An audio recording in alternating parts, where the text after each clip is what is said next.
Habang dumadami ang mga Pinoy sa Middle East na gusto nang umuwi, tiniyak ng AFP na tutulong ito sa repatriation efforts ng gobyerno.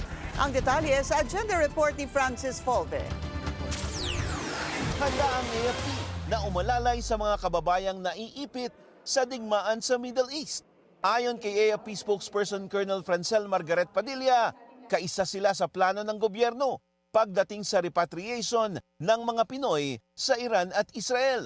Magandang balita rin daw ang ceasefire, pero in place pa rin ang mga contingency. President Trump has guaranteed that there will be unconditional ceasefire between Iran and Israel already. And that's very good news for us na if that materializes now. May mga pangamba na madamay ang Pilipinas sa gulo dahil sa EDCA sites. Katulad noong bombahin ng US ang Iraq, kaugnay sa 9/11 terror attack noong 2002, kung saan ginamit ng Amerika ang kanilang base sa Pilipinas para gawing refueling station. Ang takot ng iba, baka magaya ang bansa sa Doha, kung saan inatake ng Iran ang US airbase doon.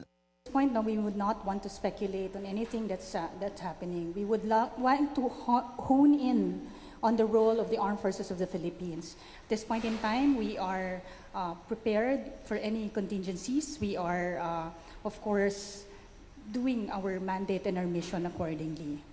And all of this, ang pinaka-focus natin is yung repatriation to make sure that ang mga kababayan natin will come home safe.